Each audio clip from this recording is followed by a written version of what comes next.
हरिओम. योगदास श्री जय गणेश जोशी लिखित भावार्थ दीपिका अर्जुन विषाद योग. अर्जुन विषाद. देवगण सत्वगुण. देवगण असलेल्या लोकांचा सत्वगुण प्रभावी असतो. असे लोक आपल्याला मिळाले नाही तरी चालेल, परंतु इतरांचे नुकसान होऊ नये या विचारांचे असतात. तसेच वेळ प्रसंगी आवश्यक असेल तर आपले नुकसान झाले तरी चालेल, परंतु इतरांना मिळाले पाहिजे याही विचारांचे असतात. कोणालाही दुःख, कष्ट, त्रास, पीडा, वैताग असू नये असे त्यांना वाटते. सर्वांचे भले व्हावे, सर्व आनंदात असावेत, सर्वांनी एकोप्याने नांदावे, सर्वांनी एकमेकांना सांभाळून घ्यावे. सर्व त्या प्रभू विभूची लेकरे आहेत. सर्व निर्माण त्या प्रभू विभूचे आहे. ते सर्वांसाठी आहे अशा विचारांचे ते असतात. याप्रमाणे ते स्वतः तसे प्रत्यक्ष आचरण करतात. तो त्यांचा स्वभावच असतो. यामुळे देवगणी सत्वगुणाने भारलेले, आकर्षित आणि प्रभावित झालेले असतात. ते सभ्य, सज्जन आणि सदाचारी असतात. ते सदा प्रशांत, प्रसन्न आणि प्रसिद्धी परांगमुख असतात. ते सदा तृप्त, समाधानी आणि आनंदी असतात. पापभीरू, परोपकारी असे असतात. धर्म, न्याय आणि नीती पाळणारे असतात. पांडवांचा ज्येष्ठ बंधू युधिष्ठिर हा इतका धर्मपरायण होता की त्याचे दुसरे नाव धर्म असेच होते. पिता पांडूच्या अकस्मात निधनानंतर पांडव बंधू युधिष्ठिराच्या छत्राखाली लहानाचे मोठे झाले होते. त्यांच्यावर माता कुंती आणि ज्येष्ठ बंधू युधिष्ठिर यांचे संस्कार होते. यामुळे अनेक प्रसंगी अन्यायाविरुद्ध बलाच्या, पराक्रमाच्या, शौर्याच्या जोरावर प्रतिकाराची पूर्ण क्षमता असूनही पांडवांनी सदा धर्माचेच पालन केले. यासाठी त्यांनी अपमान, अवहेलना, दुःख, कष्ट, त्रास, पीडा, वैताग इत्यादी सहन केला, परंतु धर्म सोडला नाही. यामुळे त्यांना शेवटपर्यंत श्रीकृष्णासारख्या परब्रह्म परमात्म्याचा संपूर्ण सक्रिय सहभाग मिळाला. सकृतदर्शनी कौरवांच्या बाजूला असलेल्या भीष्म पितामह, द्रोणाचार्य, विदुर यांचे मनःपूर्वक आशीर्वाद मिळाले. विशेष म्हणजे सर्वसामान्यजन यांचीही साथ त्यांना मिळाली. आपण चांगले तर जग चांगले याचा प्रत्यय आजही आपल्याला अनुभवायला मिळतो. कदाचित सुरुवातीला दुःखपीडा होते, परंतु त्या कसोटीमधून सात्विक योगिक आचरणाची आहुती दिली तर शेवट सर्वांमधून सुटका होते आणि आनंद प्राप्त होतो. अर्जुन विषाद योग. या अध्यायाला गीतेने अर्जुन विषाद योग असे विशेष नाम दिले आहे. नुसते विषाद योग असे सर्वनाम दिले नाही. याला खास कारण आहे. विषादाचा एक विशेष असा आहे की ज्या कारणाने विषाद होतो त्याच कारणाने त्याचा नाश होतो. येथे कार्यकारणभाव नसून फक्त कारणभाव आहे. प्रत्येक कार्याला त्याआधी काहीतरी कारण घडलेले असते आणि मग त्यामुळे कार्य घडते. कार्याला विविध कारणे असू शकतात. यामुळे त्याप्रमाणे विविध कार्य घडतात. याचा अर्थ असा आहे की कारण घडले नाही तर कार्य घडणार नाही. परंतु विषादाच्या बाबतीत काहीही कारण घडावे लागत नाही. विनाकारण हाच स्वभाव आणि वृत्ती असते. वृत्ती मुळातच असते. तेथे आणखी निराळे ते काय कारण घडणार? काहीही निमित्त लागत नाही. अशा व्यक्तींच्या सहवासात आल्यावर त्यांच्यामधील तम, रजस, सत्व याप्रमाणे त्यांचा राक्षसगण, मनुष्यगण, देवगण उद्दीपित होतो आणि त्याप्रमाणे कार्य घडते. कारण असो की नसो, तमोगुणी माणसाच्या सहवासात आलेल्याला त्याच्या शीघ्रकोपी राक्षसगणाचा चटका बसणारच. कारण असो किंवा नसो, रजोगुणी माणसाच्या सहवासात आलेल्याला त्याच्या लालची मनुष्यगणाची झळ बसणारच. कारण असो किंवा नसो, सत्वगुणी माणसाच्या सहवासात आलेल्याला त्याच्या परोपकारी देवगणाचा फायदा होणारच. मध्य पांडव अर्जुन हा देवगणामुळे सत्वगुणाने मुरलेला आहे. त्याच्या रंध्रारंध्रात देवगणामुळे सत्वगुण व्यापलेला आहे. त्याच्या नसेनसेत देवगणामुळे सत्वगुण भिनलेला आहे. सात्विकता, सज्जनता, धर्मपरायण हा त्याचा स्वभाव आहे. यामुळे कोणत्याही परिस्थितीत, कसल्याही प्रसंगी प्रत्येक वेळी अर्जुनाचा हा देवगणाने प्रभावित असलेला सत्वगुण आपोआप सहजच उफाळून येतो. याचा परिणाम म्हणून त्याचा प्रथमदर्शनी विचार, त्याची उत्स्फूर्त प्रतिक्रिया, त्याची सहजावृत्ती स्वाभाविकपणे त्याच्याही नकळत प्रतिक्षिप्त क्रिया म्हणून देवगणाने झाकोळलेली सत्वगुणी असते. आणि याचा परिणाम म्हणून अर्जुनाची क्रिया, कार्य, करणी ही मूलतः सुरुवातीला प्रथमदर्शनी जरी चूक असली तरी योग्य मार्गदर्शन मिळाले, परिसस्पर्श झाला, सुकाणूला सत्य दिशा मिळाली तर त्याचे रूपांतर योग साध्य करण्यात झाले. तथापि धृतराष्ट्राच्या तमोगुणाचे किंवा दुर्योधनाच्या रजोगुणाचे असे झाले नाही. त्या दोघांनाही बुजुर्गांच्या समुपदेश योग्य वेळी मिळाला होता, परंतु ते दोघे भरकटलेलेच राहिले. शेवटपर्यंत अयौगिक कृत्यालाच चिकटून राहिले आणि नियतीच्या खडकावर आपटून सर्वनाश होऊन देशोधडीला लागून अतिशय दारुण मृत्यूला सामोरे गेले. अशा प्रकारे विषाद जरी सर्वनामी असला, सर्वांना संधी जरी समान मिळाली, तरीही त्यामुळे सर्वांच्या विषादाचे रूपांतर योग साध्य होण्यात होत नाही, परंतु एखाद्या अर्जुनाच्या विषादाचाही परिणाम योग साध्य होण्यात होतो. हा संदेश सर्वसामान्यांना मिळावा म्हणून या अध्यायाला अर्जुन विषाद योग असे विशेष नाम दिले आहे. हरिओम. दुर्योधनाचा जन्मनाद. महाभारतकार लिहितात, दुर्योधन जन्माला आला तेव्हा तो जन्मतःच रडला नाही, तर गाढवाप्रमाणे मोठ्याने ओरडला. तो ओरडल्याबरोबर पंचक्रोशीतील गाढवे जणू त्याला प्रत्युत्तर म्हणून आनंद व्यक्त करण्यासाठी ओरडली. त्याबरोबर गिधाडे, कोल्हे, कावळे इत्यादींनी अक्षरशः धुमाकूळ घातला. चहूबाजूने सोसाट्याचे उष्ण वारे वाहू लागले. सारे वातावरण तप्त झाले. हे सर्व अघटित घडलेले पाहून धृतराष्ट्राच्या काळजाचा थरकाप झाला. त्याने भीष्म, विदुर, विद्वान, पंडित, पुरोहितांना बोलवून घेतले. जे घडले त्याची सर्वांजवळ चर्चा केली. त्यावेळी पुन्हा सर्व बाजूने घोर श्वापदांचा आक्रोश ऐकू आला. त्यावेळी विद्वान पंडित पुरोहित धृतराष्ट्राला म्हणाले, राजा, हा तुझा पुत्र कुलांगार होईल. याचा तू वेळीच त्याग कर. त्यामुळे तुझ्या कुळाचे स्वास्थ्य कायम राहील. यातच तुझ्या कुळाचे कल्याण आहे. परंतु तू जर त्यांचा सांभाळ केलास तर घोर अनर्थ होईल. शंख. शंखाबद्दल या लिखाणापुरती अगदी थोडक्यात माहिती पाहू. शंख हा नादांचा प्रतीक आहे. नाद याचे सविस्तर निरूपण आपण योगदासकृत भावार्थ दीपिका ज्ञानेश्वरी विषय प्रवेश यामध्ये पाहिले आहे. यामधील सर्व आवश्यक त्या 4 ओळी पुन्हा सांगतो. नाद हा मूलभूत पायाभूत ध्वनी असतो. यामधून अद्याप काहीही निर्माण झालेले नसते. तथापि त्याच्यामुळे त्याच्या आधाराने निर्माण होण्याची तयारी पूर्ण झालेली असते.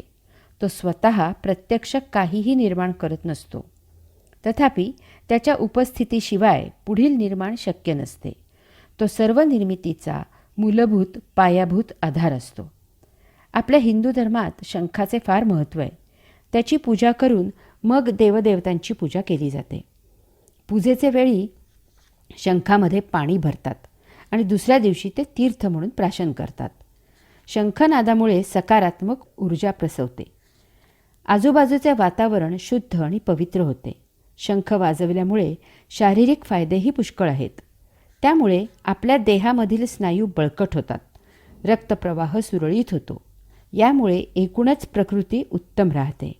शंख शिवपूजेत निषिद्ध आहे. कदाचित शंख शिवाच्या मृत्युदाता या कार्याच्या विरुद्ध आहे, म्हणून तसे असावे असे वाटते. कृष्णार्जुनाचे आगमन. दुसऱ्या प्रवचनाचे शेवटी आपण पाहिले की पितामह भीष्माचार्यांनी सिंहनाद केला, शंखध्वनी केला. ते दोन्हीही नाद एकत्र मिसळले आणि यामुळे त्रैलोक्य बधीर झाल्यासारखे झाले. त्याबरोबर कौरवांच्या सैन्याने रणवाद्ये वाजवून रणभूमी दुमदुमून टाकली. असा हा नाद रणभूमीवर निनादत असतानाच रणभूमीवर दिव्य रथामधून कृष्णार्जुनांचे आगमन झाले. माऊलींनी त्या रथाचे फार सुरेख वर्णन केले आहे. पुढे माऊली म्हणतात, देखा नवलतया प्रभूचे अद्भुत प्रेम भक्ताचे, जे सारथ्यपण पार्थाचे करीतू असे. अर्थात त्या प्रभू विभूचे आश्चर्य पहा, त्याचे भक्तावरील आगळेवेगळे प्रेम पहा. तो अर्जुनाचे सारथ्य करत आहे. येथे काही गोष्टी माऊली मुद्दाम अधोरेखित करत आहेत. भगवंत श्रींचा भक्तावरील हा प्रेमयोग आहे. अर्जुन भगवंत श्रींचा भक्त आहे. त्याच्याकरिता भगवंत श्री काय करत आहेत ते पहा. त्या काळी साधारणपणे रथाचे सारथ्य सूतपुत्र म्हणजे दासीपासून झालेली अपत्य करत असत. त्या काळाचा विचार करता रथाचे सारथ्य हे अत्यंत कुशल परंतु एक गौण काम होते. जसे आता एखाद्या गाडीचा ड्रायव्हर असणे हे काम. असे काम केवळ अर्जुनासारख्या भक्तासाठी भगवंत श्री आपणहून करत आहेत. येथे भगवंत श्री अर्जुनाचे सारथ्य करत आहेत असे माऊली सांगतात. याचा अर्थ अर्जुनाच्या रथाचे सारथ्य करणे, त्याला युद्धासाठी मार्गदर्शन करणे, प्रसंगी त्याचे रक्षण करणे इत्यादी अशा प्रकारे ते भक्ताची काळजी घेत आहेत. यानंतरचा मुद्दा, याचा अर्थ सर्वसामान्य जनांनी समजून घ्यायचा आहे की भगवंत श्रींची भक्ती करत आपण नैसर्गिकपणे नियतीने दिलेले आपले प्राप्त काम विना अट विना तक्रार स्वीकारून करत असावे. त्याच कामाच्या माध्यमामधून भगवंत श्री या सृष्टीची लीला आपल्या देहामधून अवलोकन करत आहेत. त्याला साथ द्यावी. जीवन जगणे हे भगवंत श्रींसाठीच आणि भगवंत श्रींचे काम आहे याची सतत जाणीव ठेवावी. अशांचे भगवंत श्री आपणहून दास होतात. त्यांची सर्वतोपरी काळजी घेतात. कारण अशी काळजी घेणे म्हणजे अप्रत्यक्षपणे त्यांच्या लीला अवलोकन करण्याचीच काळजी घेणे असं आहे. हरिओम. पायीकू पाठीसी घातला आपण पुढा राहिला, तेणे पांचजन्यू आस्फुरिला आवलिळची. अर्थात सेवकाला पाठीशी घातला, आपण अग्रभागी राहिला, मग अगदी सहजच त्यांचा पंचजन्य शंख लीलेने फुंकला गेला. येथे माऊली काही गोष्टी ठळक करत आहेत. 1. तू भिवू नको, मी तुझ्या पाठीशी आहे असे सांगणारेच बहुतांशी असतात. कारण जोपर्यंत सर्व ठीकठाक असते तोपर्यंत खंबीरपणे मागे आधार द्यावा. परंतु बाका प्रसंग आला की मागच्या मागे पसार व्हावे. आपल्याला तोशिष नको. भोजनभाऊ समारंभाचे पाहुणे सर्वच असतात, परंतु प्रसंगाचे शिलेदार फार फार थोडे असतात. 2. यास्तव आपला सद्गुरू साक्षात्कारी आहे याची खात्री करावी. असाच सद्गुरू उपदेश करण्यासाठी योग्य असतो. उपदेश याचा अर्थ जाणून घ्यावा आणि अशाच्या मार्गदर्शनाखाली भगवंत श्रींची भक्ती करावी.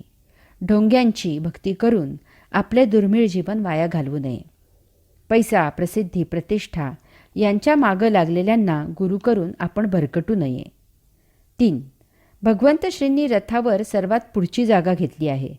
भर रणांगणावर हाती शस्त्रास्त्र नसून घोड्यांसाठी असलेला फक्त चाबूक आहे.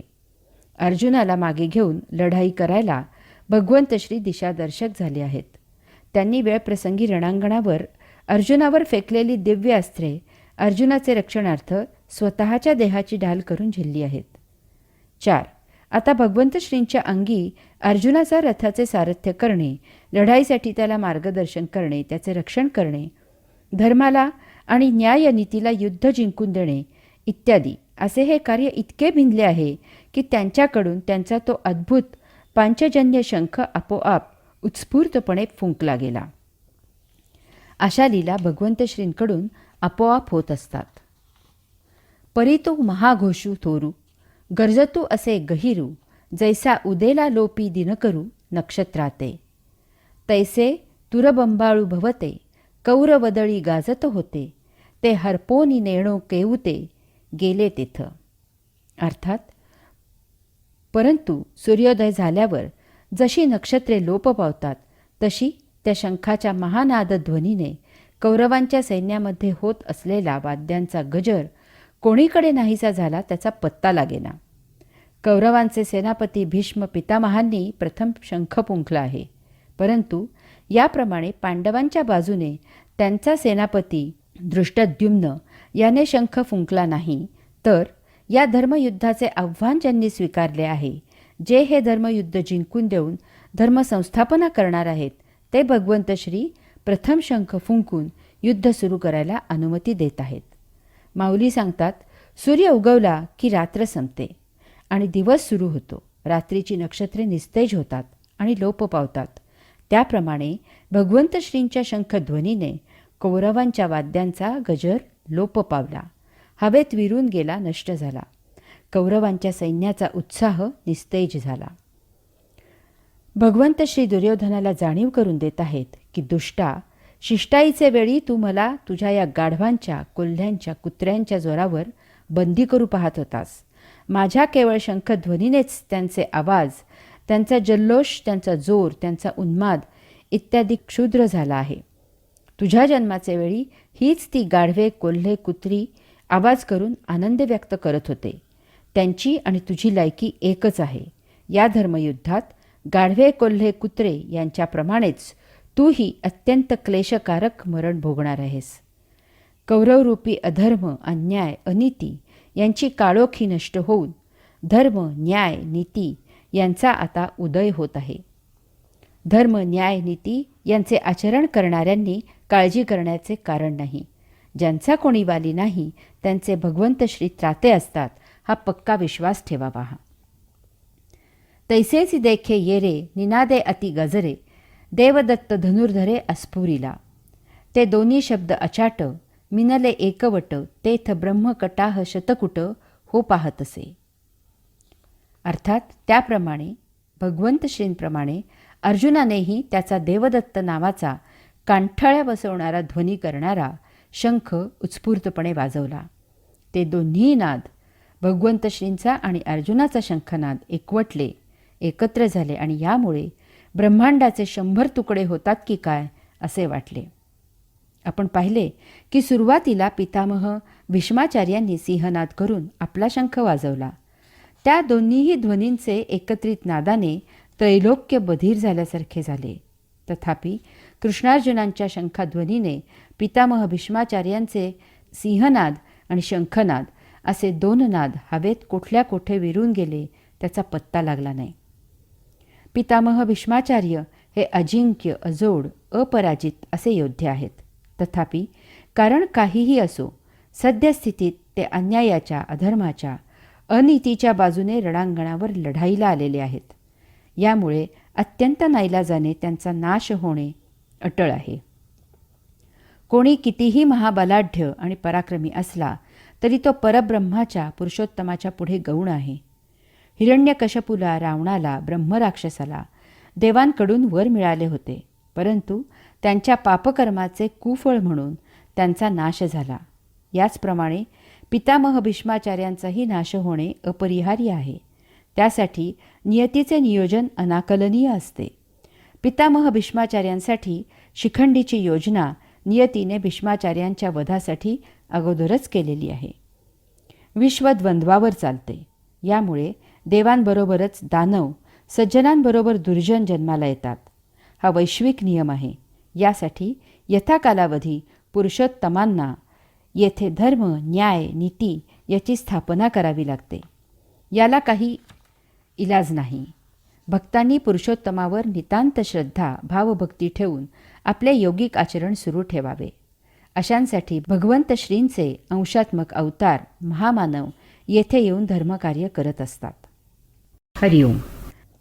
माऊली पुढे सांगतात की यानंतर भीमसेन, युधिष्ठिर, नकुल, सहदेव, द्रुपद, काशीराजा, द्रौपदीचे पुत्र, सात्यकी, दृष्टद्रुम्न, शिखंडी, विराट, अन्य राजे यांनी आपापले शंख वाजवले. येथे एक महत्त्वाचा फरक लक्षात घ्यावा.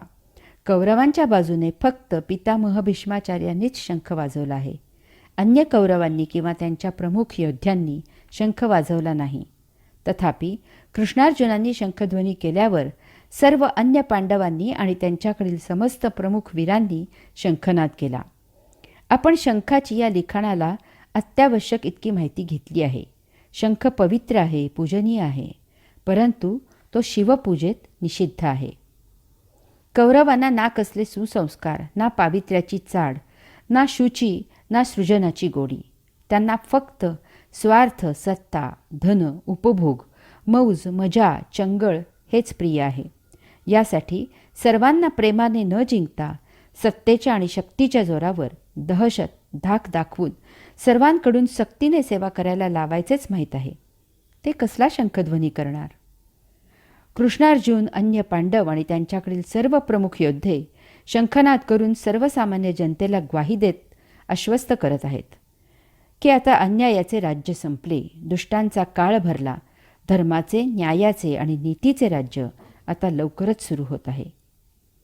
परब्रह्माच्या, परमात्म्याच्या, पुरुषोत्तमाच्या छायेच्या प्रतिछायेत, ध्वनींच्या प्रतिध्वनीत, कृतीच्या प्रतिकृतीत इतकी ताकद, शक्ती, ऊर्जा असते की त्या योगे विश्वाचा कारभार सुनियोजित, सुरळीत, सुस्थितीत सुरू राहतो. येथे तर रणांगणावर प्रत्यक्ष परब्रह्म, परमात्मा, पुरुषोत्तम पूर्णावतार धारण करून उपस्थित झाला आहे. तेव्हा आता सर्वसामान्य प्रजेने काळजी करायचे कारण नाही.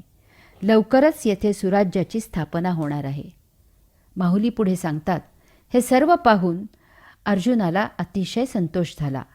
त्याने उत्सुकतेने सर्वांकडे एक कटाक्ष टाकला आणि आपले गांडीव धनुष्य सहजच लीलया उचलले आणि त्यावेळी अर्जुन म्हणत असे, देवा, आता झडकरी रथू पेलावा, नेऊनी मध्ये लावावा दोही दळा. जव मी नावेक, हे सकळ वीर सैनिक, न्याहाळीन अशेख झुंज तेजे. अर्थात त्यावेळी अर्जुन भगवंत श्रींना म्हणाला, आता आपला रथ लवकर नेऊन दोन्ही सैन्यांच्या मध्ये उभा करा, म्हणजे युद्धाला इच्छुक असलेल्या या सर्व वीर सैनिकांना मी क्षणभर न्याहाळीन. येथे दोन भावांमधील, दोन संस्कारांमधील, दोन प्रवृत्तींमधील, तम, रज आणि सत्व या मनुष्याच्या स्वाभाविक गुणामधील, राक्षस, मनुष्य आणि देवगण या मानवाच्या संचितानुसार उपजत गणांमधील हा महाभयावह फरक लक्षात घ्या. युद्ध सुरू होण्याआधी दुर्योधनानेही सैनिकांचे निरीक्षण केले आणि अर्जुनानेही सैनिकांचे निरीक्षण केले, परंतु दुर्योधनाने स्वतःच्या एकाच बाजूला उभे राहून दोन्ही सैनिकांचे निरीक्षण केले आणि त्याच्या पराक्रमांचे वर्णन केले. ते करताना तो म्हणतो की पांडव महापराक्रमी आहेत हे मान्य, तथापि आम्हीही काही कमी नाही, आमच्याकडे त्यांच्याही पेक्षा वरचढ योद्धे आहेत. दुर्योधनाचे हे निरीक्षण एककल्ली आहे, एकाच बाजूला झुकलेले आहे, न्यायाच्या तत्वांना हरताळ फासणारे आहे. यात समतोल बुद्धी, विचार, विवेक नाही. यामुळे त्यामधून अहंकार बाहेर आला आहे. हा त्याचा मीपणाच त्याच्या घाताला कारणीभूत झाला आहे. त्याला स्वतःचीच शुद्ध बुद्ध नाही, तो इतरांचा विचार कसा करणार? यामुळे कुत्रा जसा ट्रकवर धावून जातो तसा हा आगीत उडी मारायला उतावीळ झाला आहे. यामुळे तो प्रजेला न्यायाचे, धर्माचे, नीतीचे राज्य देऊ शकला नाही. तथापि अर्जुनाने भगवंत श्रींना रथ दोन्ही सैन्यांच्या मध्यभागी उभा करायला सांगितला आहे. येथे दोन्ही बाजूंचा विचार, विवेक आणि तारतम्य आहे. यामुळे कृतीआधी संयम राखला गेला आहे. येथे आतताईपणा केला जात नाही. येथे समतोल आहे. स्वतःप्रमाणेच अन्यांचा पण विचार केला आहे. यामुळे त्याच्याकडून धर्म, न्याय, नीती याचा आदर राखला गेला आहे. त्याने एकदम युद्धाला सुरुवात केली नाही. सर्वांनी एकमताने विचार करून जरी युद्ध करावे असे ठरवले असले तरीही प्रत्यक्ष सुरू करताना पुन्हा एकदा खुंटी तपासून पाहण्याची बुद्धी, विवेक, संयम, तारतम्य त्याच्याकडे आहे. अर्जुन भक्तियोगामधील प्रेमयोगही प्राप्त झालेला आहे. त्यामुळे त्याचे जसे भगवंत श्रींवर प्रेम आहे तसेच त्याच भगवंत श्रींच्या तमाम लेकरांवरही प्रेम आहे. तो एक जाणता राजा आहे. यामुळे त्याला प्रजेची काळजी आहे. त्याला स्वतःच्या पराक्रमाची, शौर्याची, शस्त्रास्त्रांच्या विद्येची जाणीव आहे. आपण युद्ध केले तर काय होऊ शकते त्याची त्याला जाण आहे आणि यामुळे शस्त्र वापरण्यापूर्वीच त्याच्या परिणामांचा तो विचार करत आहे. हरिओम. हेच युद्धभूमीवर गीता सांगण्याचे प्रयोजन आहे. हाच कलाटणी देणारा मुद्दा आहे. हाच वैचारिक क्रांती घडवणारा क्षण आहे. It is a turning point. देवगणाने प्रभावित असलेल्या सत्वगुणी अर्जुनाची बौद्धिक, वैचारिक आणि सुसंस्कारित बैठक कशी आहे पहा. अर्जुनाने अशी इच्छा व्यक्त करता क्षणी भगवंत श्रींनी रथ दोन्ही सैन्यांच्या मध्ये उभा केला. रथ स्थिर होताच अर्जुन त्या दोन्ही सैन्यांकडे मोठ्या उत्सुकतेने पाहू लागला. परंतु त्याची संभ्रमावस्था झाली. यानंतर त्या तशा संभ्रमावस्थेत भगवंत श्रींजवळ झालेल्या अर्जुनाच्या संभाषणाचे वर्णन माऊली करतात. मग देवा म्हणे देख देख, हे गोत्र गुरु अशेख, तब कृष्णमनी नावेक विस्मो जाहला. अर्थात मग भगवंत श्रींना तो म्हणाला, पहा पहा, हे तर आमचेच आप्त स्वकीय गुरु आहेत. ते ऐकून भगवंत श्रींना क्षणभर आश्चर्य वाटले. अर्जुन प्रत्यक्ष युद्धभूमीवर लढाईला आलेला आहे. समोर शत्रू युद्धासाठी तयार झालेला आहे. शंखनाद रणवाद्य यांचा गजर निनादला आहे. आता लढाईला सुरुवात करायची आहे.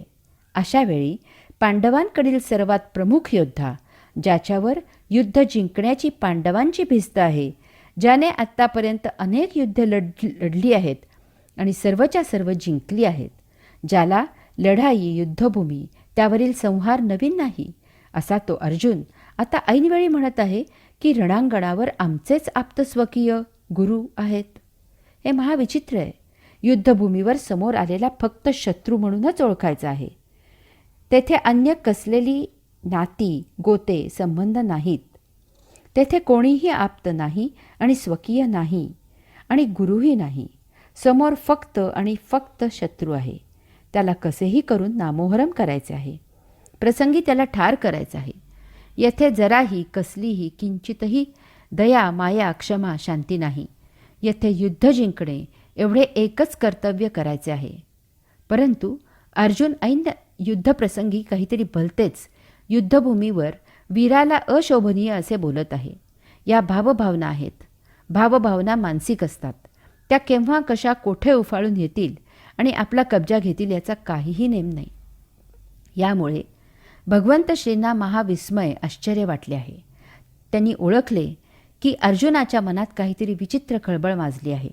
ती बाहेर येणे आवश्यक आहे, कारण अशा मानसिक अवस्थेत तो पूर्ण क्षमतेने युद्ध करू शकणार नाही.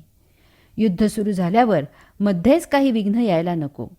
यास्तव भगवंत श्री शांतपणे मौन राहिले आणि हा त्यांचा लाडका शिष्य सखा अर्जुन काय काय सांगतो हे ते लक्षपूर्वक ऐकण्याची भूमिका त्यांनी स्वीकारली. यानंतर अर्जुनाने भगवंत श्रींना जे सांगितले त्याचा थोडक्यात गोषवारा असा आहे. 1. देवा, मी सर्व सैन्य पाहिले.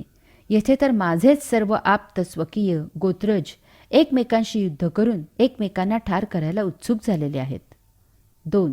यांच्याशी युद्ध कसे करावे, माझे मन आणि बुद्धी अस्थिर झाली आहे. 3.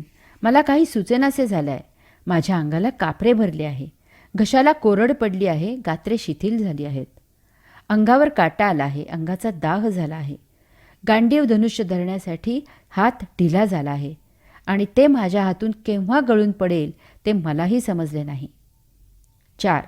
वज्राहूनही कठीण आणि निष्ठुर असलेले माझे हृदय आप्तजनांबद्दल मोहाने व्यापले आहे. 5. येथे एक क्षणभरही थांबू नये असे मला वाटते. 6. जर कौरवांना ठार मारायचे असेल तर मग युधिष्ठिराला का ठार करू नये, कारण ते दोघेही माझे गोत्रज आहेत. 7. आग लागो या युद्धाला. या पातका वाचून आमचे काय अडले आहे. 8. युद्धाचा परिणाम फार वाईट होईल, तथापि युद्ध न केल्यास ते कल्याणकारक आहे. 9. या सर्वाचा वध करून राज्य भोगायचे असेल तर त्याला आग लागो. 10. हे असले सुख उपभोगण्याऐवजी आम्ही त्याविना दुःख सोसू. 11. या सर्वांचा घात करून राज्य उपभोगावे असे माझ्या स्वप्नातही येणार नाही. 12. कुळाने स्वकीयांचा संहार करावा यासाठीच कुळामध्ये पुत्रप्राप्तीची इच्छा करतात का. 13. कुळाने पराक्रम करावा, आपले जीवन खर्च करावे आणि त्याचा वडीलधाऱ्यांनी उपभोग घ्यावा, याऐवजी आम्ही यांचे अहित चिंतित आहोत. 14. हे समोर असलेले आपल्या कुटुंबियांवर पाणी सोडून तलवारीच्या धारेवर आपले प्राण ठेवून येथे मरायला आले आहेत. यांना कसे मारावे. 15.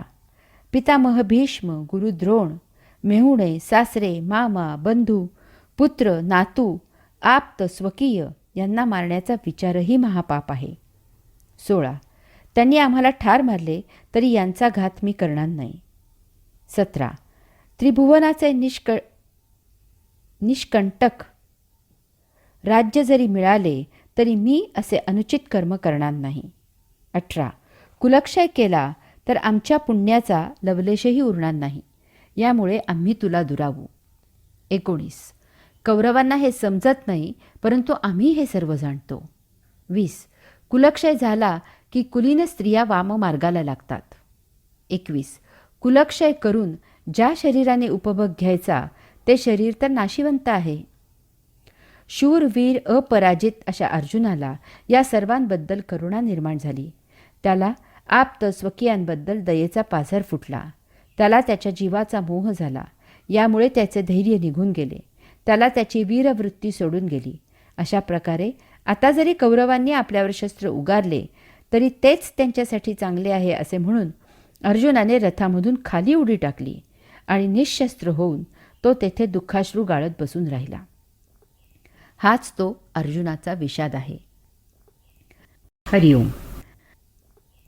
आपण विषादाचा अर्थ पहिल्या प्रवचनात पाहिला आहे. विषाद म्हणजे उत्साह नष्ट होणे, निराश होणे, वैफल्य येणे इत्यादी. याचे अन्यही अर्थ आहेत. मूर्खपणा, दुःख इत्यादी. याचा सुप्त अर्थ असा आहे की विषाद होण्यापूर्वी येथे उत्साह होता, आशा होती, फलाची आसक्ती, अपेक्षा आणि इच्छा होती. तसेच येथे शहाणपण होते, सुख होते. काही कारण घडले आणि त्याचे निराकरण होण्यापूर्वी त्यामधून विषाद निर्माण झाला. कारण काय घडले यापेक्षा त्यामधून विषाद निर्माण झाला हे महत्त्वाचे. त्याने प्रत्यक्ष आचरणाचा कब्जा घेतला आणि या सर्वांवर बोळा फिरला. जे होते त्याच्याबरोबर विरुद्ध चित्र निर्माण झाले.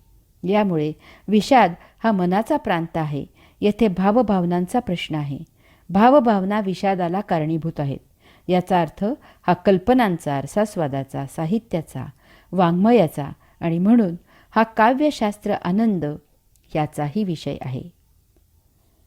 या उन्मत्त कौरवांना अन्य भाषा समजत नाही. यांनी बालपणी आपल्याला ठार करायचा प्रयत्न केला आहे. कौरवांनी द्रौपदीच्या केलेल्या विटंबनेचे प्रायश्चित्त या नीच कौरवांना द्यायलाच पाहिजे. यांनी कपटाने द्यूत खेळून आपल्याला वनवास आणि अज्ञातवास भोगायला लावला आहे. आपले धर्माने प्राप्त राज्य हे अन्यायाने गिळंकृत करत आहेत इत्यादी. यामुळे अशांशी युद्ध करून यांना ठार करून येथे धर्माचे, न्यायाचे राज्य स्थापन करायचे आहे. अशा विचाराने प्रेरित होऊन मोठ्या उत्साहाने राज्य मिळवण्यासाठी युद्ध जिंकायचेच अशा अपेक्षेने प्रत्यक्ष युद्धभूमीवर तसा आचार करायला प्रविष्ट झालेला हा अपराजित जगज्जेता अर्जुन आता म्हणतो की मला युद्धच करायचे नाही. याचा अर्थ त्याचा युद्ध करायचा उत्साह नष्ट झाला आहे. तो स्वजनांच्या मोहाने निराश झाला आहे. तो वैफल्यग्रस्त झाला आहे. हा त्याचा मूर्खपणा आहे. वैचारिक गोंधळ होऊन तो दुःखी झाला आहे. त्याने जे काही करायचे म्हणून संकल्प सोडला होता त्याच्याबरोबर विरुद्ध घटना आता येथे घडली आहे. त्याच्यामध्ये विषादाची सर्व लक्षणे दिसत आहेत. तथापि त्याचा विषाद देवगणाने व्यापलेला सत्वगुणी आहे. जन्मांध असलेल्या धृतराष्ट्राला स्वतः काहीही न करता आयतेच पांडवांचे राज्य हडप करायचे आहे. यासाठी त्याने पांडवांच्या बालपणापासून अनेक प्रयत्न केले. हा राक्षसगणाला व्यापलेला तमोगुण आहे. परंतु ते सर्व निष्फळ झाले. यामुळे त्याला विषाद झाला. दुर्योधनाला पांडवांचे राज्य गिळंकृत करायचे आहे. यासाठी त्याने प्रत्यक्ष बरेच प्रयत्न केले. कपटाने द्यूत खेळून पांडवांना देशोधडीला लावले, परंतु सर्व व्यर्थ झाले. आता निकराची शेवटची लढाई सुरू झाली आहे. यात त्याला पराक्रम गाजवून जिंकण्याची उर्मी आहे. हा मनुष्यगणाला व्यापलेला रजोगुण आहे. परंतु एकंदरीत सर्व पाहता युद्ध जिंकणे शक्य नाही अशी त्याला आता खंत निर्माण झाली आहे. यामुळे त्याला विषाद झाला आहे. परंतु या सर्व पार्श्वभूमीवर अर्जुनाचा विषाद पूर्ण निराळा, आगळा वेगळा आहे. हे पाहून प्रत्यक्ष भगवंत श्रीही स्तिमित झाले आहेत. परंतु ते काहीही व्यक्त झाले नाहीत. हा काय म्हणतो हे ऐकण्याची भूमिका त्यांनी घेतली. कारण देवगण असलेल्या सत्वगुणींना विषाद सहसा होण्याचे कारण नसते. ते मुळातच अगदी सहजच यथायोग्य तीच कृती करत असतात. हा त्यांचा स्थायी स्वभावच असतो. यामुळे कृती करू लागल्यावर त्याविरुद्ध विचार उद्भवणे, या आयत्या वेळी उलट प्रकाराच्या विचाराप्रमाणे प्रत्यक्ष आचार करणे हा अशांच्या स्वभावी नसते. ते त्यांच्या कमकुवतपणाचे लक्षण असते. यामुळे योग्य मार्गदर्शनाने हा विषाद दूर सारणे शक्य असते. अर्जुनाचा विषाद देवगणाला व्यापलेला सत्वगुण आहे. अर्जुनाच्या विषादाची कारणे धृतराष्ट्राच्या आणि दुर्योधनाच्या विषादापेक्षा भिन्न आहेत, फार उच्च आहेत. हा विषाद एका सज्जनाचा आहे.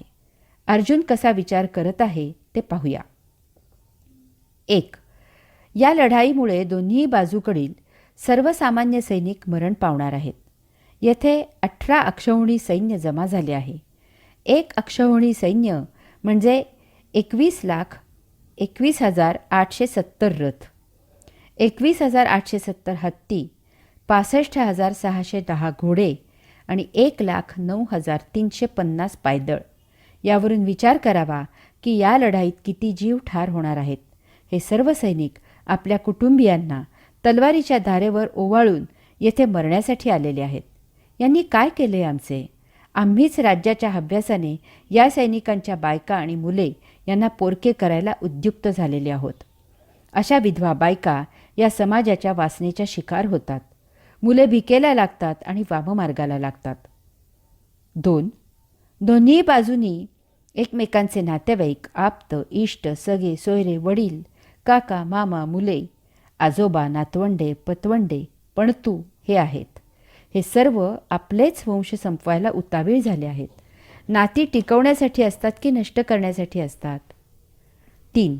आमचे पितामह भीष्माचार्य, ज्यांनी आम्हाला आपल्या खांद्यावरून लहानाचे मोठे केले, त्यांना आम्ही ठार करावे यासाठी का?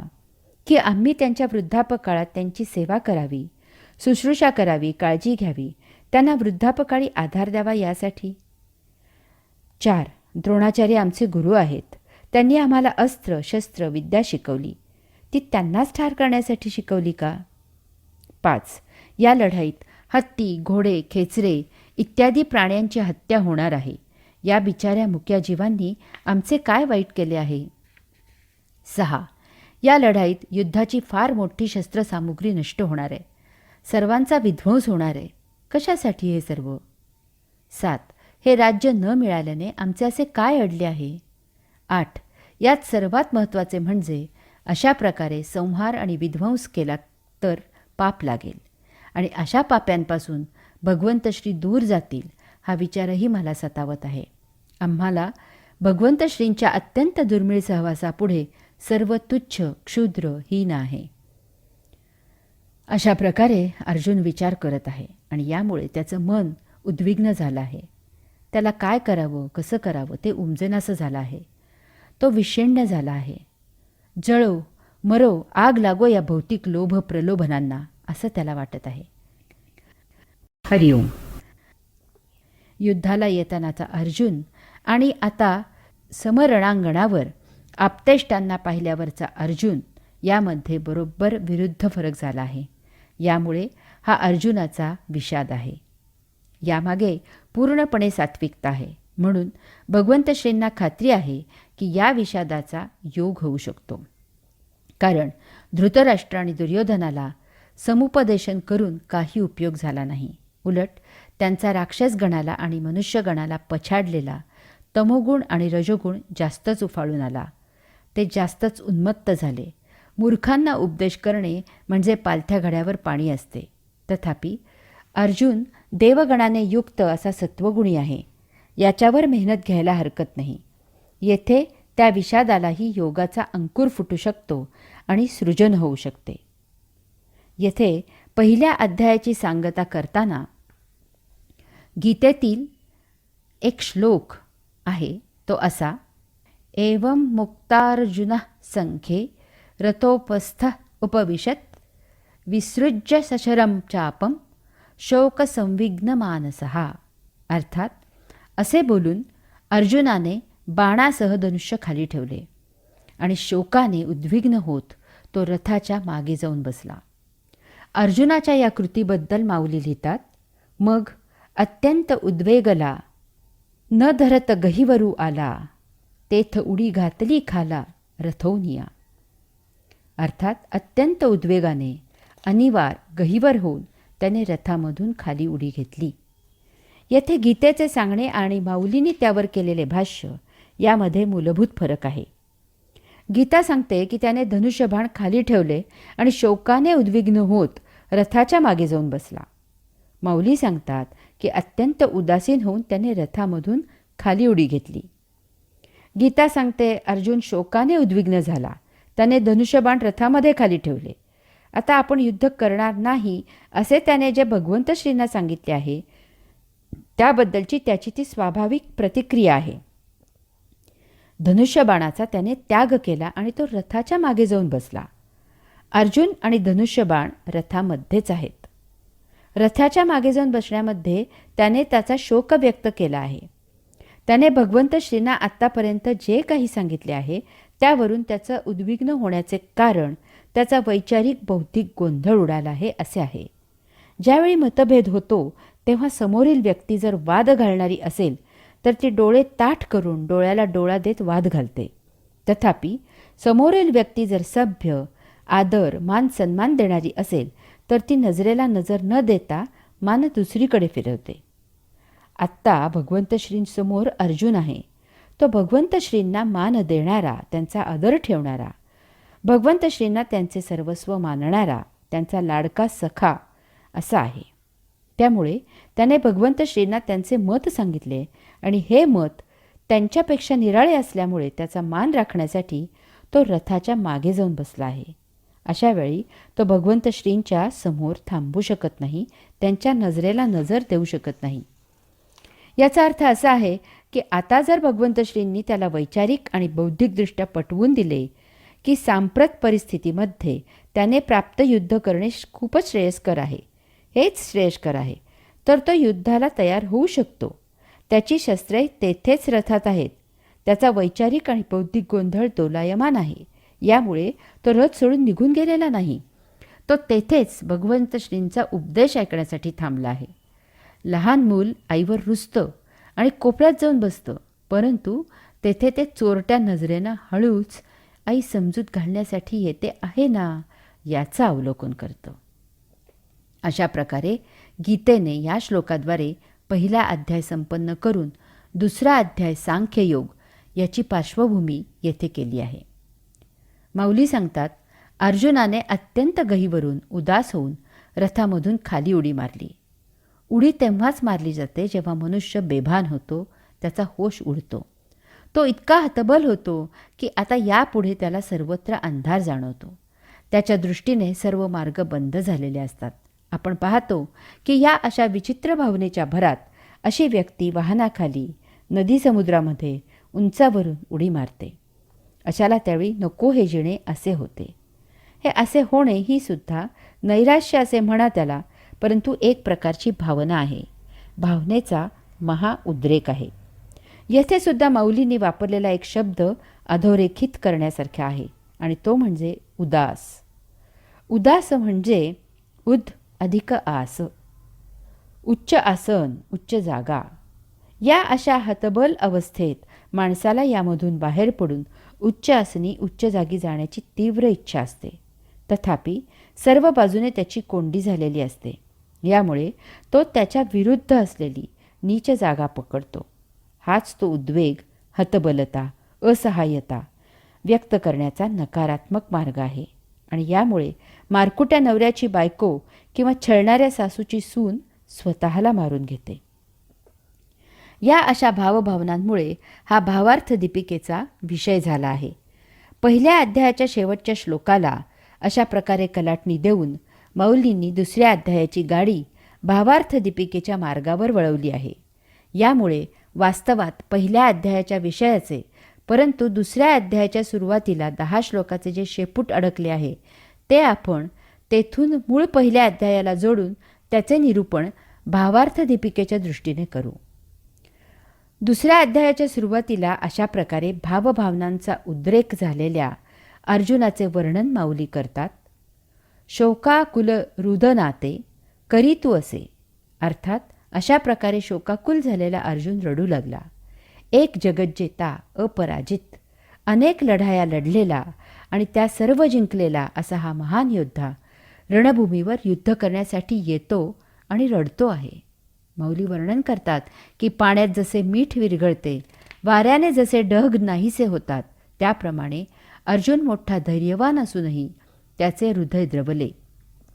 राजहंस पक्षी चिखलात रुतल्यावर जसा म्लान दिसतो तसा तो ममतेने म्लान दिसू लागला. भावार्थ दीपिकेत जागोजागी अशी वाङ्मयीन काव्यमय भाषा दिसून येते. रथामधून खाली उडी मारल्यावर त्याची ती शोकाकुल झालेली रुदन करणारी महाविचित्र अवस्था पाहून त्याने पुढे काही करण्यापूर्वीच भगवंत श्री त्याच्याजवळ गेले आणि त्यांनी त्याच्याशी संवाद सुरू केला. हे अशा प्रसंगी फार आवश्यक असते, नाहीतर त्या भावनेच्या उद्रेकामध्ये असा आणखी काही विचित्र कृती करण्याचा संभव असतो. भगवंत श्रींनी येथे अर्जुनाच्या उद्रेकाविरुद्ध शांत रसाने सुरुवात केली आहे. प्रथम त्यांनी त्याची शोकमग्न अवस्थेची विचारपूस केली आहे. उदाहरणार्थ, अर्जुना, अरे तू कोण आहेस आणि हे काय करत आहेस? तुझं सांगे काय जाहले, कवण उणे आले, करिता काय ठेले, खेदू काहीसा. अर्थात तुला काय झालं? सांग बरं, काय कमी पडलं? तुझं काय करायचं राहिलं म्हणून तू दुःख करत आहेस? यानंतर माऊलींनी त्याची स्तुती केली आहे. उदाहरणार्थ, तू अनुचिता चित्त नेदिसी, धीरू कही न सांडिसी, तुझेनी नामे अपयशी दिशा लंघिजे. अर्थात तू अनुचित गोष्टींकडे लक्ष न देणारा आणि धीर न सोडणारा आहेस. तुझ्या नामाचा महिमा असा आहे की तुझे नाव ऐकूनच अपयशांनी दिगंती पळून जावे. तुवा संग्रामी हरू जिंकिला, निवात कवचांचा ठावू फेडीला, पवाडा तुवा केला गंधर्वांसी. अर्थात तू युद्धात शंकराला जिंकलस, निवात कवचांचा समूळ उच्छेद केलास आणि आपले यश गंधर्वांना गाण्यासाठी विषय करून ठेवलेस. पाहता तुझे निपाडे, दिसे त्रैलोक्य ही थोकडे, ऐसे पुरुषत्व चोखडे पार्था तुझे. अर्थात अर्जुना, तुझा पराक्रम एवढा मोठा आहे की त्याच्या तुलनेला हे त्रिभुवन देखील क्षुद्र दिसू लागते. यानंतर अर्जुनाने युद्ध न करण्याचा जो निर्णय घेतला आहे त्याला सुरुंग लावण्यासाठी भगवंत श्रींनी साहित्यिक भाषेमध्ये चपकल समयोचित सुंदर उदाहरणे दिली आहेत. उदाहरणार्थ, ना तरी पवनू मेघासी बिहे, की अमृतासी मरण आहे. अर्थात वाऱ्याला कधी ढगांचे भय वाटते का? अमृताला कधी मरण आले आहे का? की लवणेची जळविरे, संसर्गे काळकुट मरे, सांग पा महाफडी दुर्धरे, गिळी जे काही. अर्थात मिठाने पाणी कधी विरले का? कालकूट विष दुसऱ्याचे संसर्गाने कधी मेले का? सर्पाला कधी बेडकाने गिळले का? भगवंत श्रींच्या या अशा आपुलकीच्या बोलण्याने अर्जुन थोडा शांत झाला असावा, निवळला असावा. परंतु अजूनही अर्जुन काही बोलत नाही. असे पाहून आता शेवटी भगवंत श्री अर्जुनाला उपदेश करत आहेत. हा मूर्खपणा सोडून दे. धनुष्यबाण हाती घे. या रणभूमीवर तुझ्या कारुण्याचा काय उपयोग? हा गा तू जाणता, तरी न विचारिसी का आता, सांगे झुंजा वेळे सदयता उचित काही. अर्थात, अरे तू ज्ञाता ना, मग का विचार करत नाहीस? युद्धाचे वेळी दया करणे क्षत्रियाला योग्य नाही. म्हणून शोकू न करी, तू पुरता धीरू धरी, हे शोच्यता अव्हेरी पंडुकुमारा. अर्थात अर्जुना, शोक करू नको, गंभीर राहा, धीर धर. तुला शोक करणे शोभत नाही. अशाने तुझ्या कीर्तीचा नाश होईल. हे आत्ताच तुझे सगळे सोयरे झाले का? तुला हे आधी माहीत नव्हते का? युद्ध तुला नवीन आहे का? युद्धाला तयार हो. तुझ्या आपापसामधील कलहाचे निमित्त नेहमीचेच आहे. तू जर हा मोह धरशील तर तुझी प्रतिष्ठा जाईल. इहपर लोकांसही तू अंतरशील. क्षत्रियांना ऐन युद्धाचे प्रसंगी शिथिलता म्हणजे नरकाचे द्वार आहे. अशा प्रकारे भगवंत श्रींनी काव्य, शास्त्र, भाषा, साहित्य, वाङ्मय यामधून रसोत्पत्ती निर्माण करून अर्जुनाला समजावण्याचा प्रयत्न केला आहे. समयोचित उदाहरणे दिली आहेत. त्याच्या पराक्रमाचे वर्णन करून त्यांच्या भावनांना हात घातला आहे. कोपऱ्यात रुसून बसलेल्या मुलाला त्याची आई प्रेमाने जवळ घेऊन त्याची समजूत घालू लागली की त्या मुलाची म्हणून एक ठराविक वेळ त्यांनी ठरवलेली असते. तितका वेळ समजूत घालून झाली की मग तो मुलगा आईच्या कुशीत शिरून आईला प्रतिसाद देऊ लागतो. अर्जुनानेही तसेच केले. इतका वेळ भगवंत श्रींनी समजूत घातल्यावर आता तो बोलायला लागला आहे. त्याने अतिशय लढीवाळपणे बोलायला सुरुवात केली आहे. देवा, हे येतुले वरी बोलावे न लगे अवधारी, आधी तूची विचारू संग्रामोहा. अर्थात देवा, इतके काही मला सांगावायला नको. प्रथम या युद्धाविषयी आपणच विचार करा. हे झुंज नवे प्रमादू, एथ प्रवर्तिलिया दिसतसे बाधू, हा उघड लिंग भेदू वोढवला आम्हा. अर्थात हे युद्ध नसून आमच्या हातून मोठा प्रमाद घडत आहे. आम्हांवर पूज्यजनांचा उच्छेद करण्याचा मोठा अवघड प्रसंग ओढवला आहे. अशा प्रकारे मोठा लढीवाळ सुरुवात करून हट्टी मुलाप्रमाणे त्याने पहिल्या अध्यायात भीष्म, द्रोण, बंधू, आप्तस्वकीय इत्यादींबद्दल त्याचे जे तथाकथित पांडित्य भगवंत श्रींना ऐकवले आहे तेच पांडित्य परंतु थोडक्यात पुन्हा ऐकवलं आहे. तथापि आपला हट्ट सोडलेला नाही. वडीलधारी, बंधू, आप्त, नातलग, गुरु, स्वकीय इत्यादी असलेले समोर जीव बघून ते घ्यायला शत्रू म्हणून आलेले आहेत. कोणत्याही क्षणी युद्ध सुरू होईल आणि हे पांडवांचा आणि आपल्या बाजूने लढाईला आलेल्या भावंडांचा, नातलगांचा, आप्तांचा, सर्वसामान्य सैनिकांचा प्राण घेतील याचा आता काहीही भरोसा राहिलेला नाही. अशा विचित्र परिस्थितीत केवळ देवगणाने व्यापलेला आणि भारावलेला सत्वगुणीच असे बोलू शकतो. कारण एक वेळ आपले नुकसान झाले तरी चालेल, परंतु दुसऱ्याचे भले झाले पाहिजे असा हा सत्वगुणी असतो. यात त्याच्या बाजूलाही समोरच्यांसारखेच त्याचे नातलग असलेले इतर अन्य त्याच्यासाठी लढाई करायला आलेले आहेत. हे त्या भारावलेल्या अवस्थेत अर्जुन साफ विसरला आहे. सत्वगुणी जेव्हा परोपकार करतो किंवा निस्पृहता दाखवतो तेव्हा त्याला त्याच्यावर अवलंबून असलेल्या त्याच्या स्वतःच्या कुटुंबियांची आठवण होत नाही. येथेही माऊलींनी अर्जुनाचे मुखी मोठी साहित्यिक, काव्यमय भाषा, उपमांची चपखल उदाहरणे इत्यादी दिली आहेत. यामधून त्याच्या युद्ध न करण्याच्या निर्णयाला रसास्वाद दिला आहे.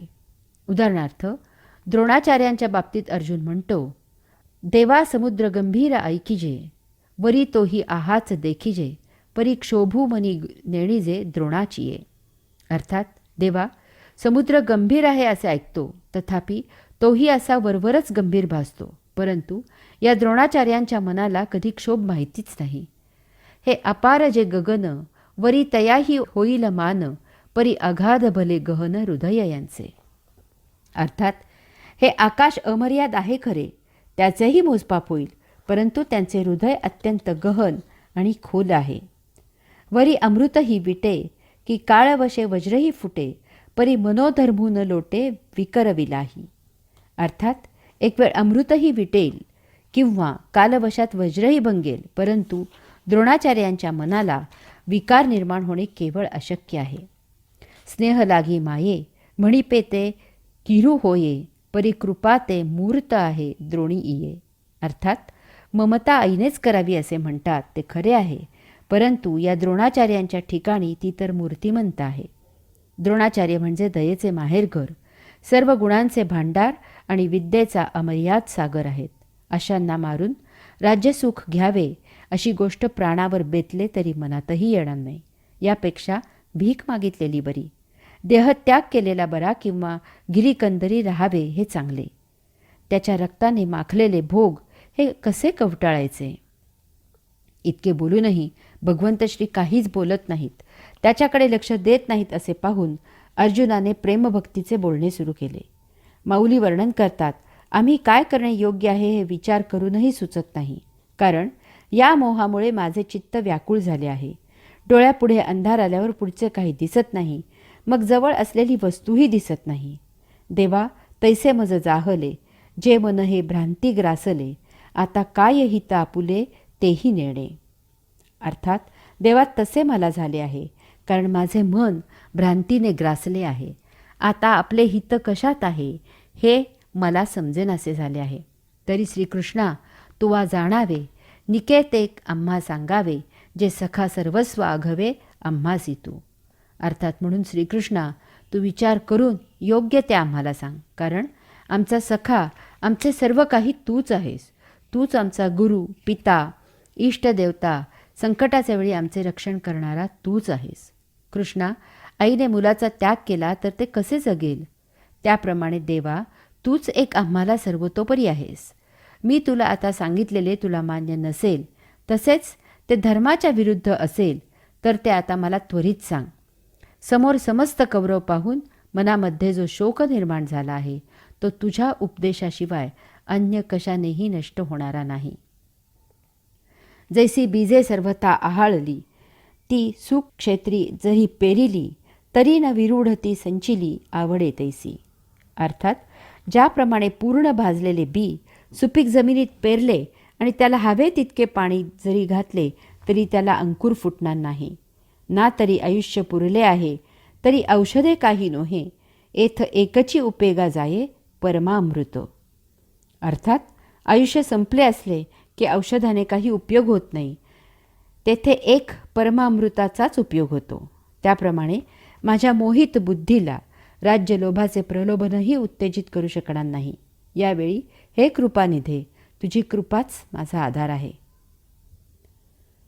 परंतु पुन्हा काय झाले कळायला मार्ग नाही, कारण आपल्या विचारांचे पुरते मढे झाले आहे आणि त्याला संजीवनी श्रीकृष्ण केवळ तुझेच देवत्व देऊ शकते असे सांगणारा अर्जुन भगवंत श्रींना म्हणाला, परंतु आता तुम्ही मला काहीही उपदेश करू नका, माझी समजूत मुळीच घालू नका, मी मुळीच युद्ध करणार नाही असे पुन्हा एकदा ठाम सांगून तो मौन झाला. याचे भगवंत श्रींना फारच विस्मय वाटला. इतका वेळ अर्जवे करणारा अर्जुन शेवटी असे का म्हणाला?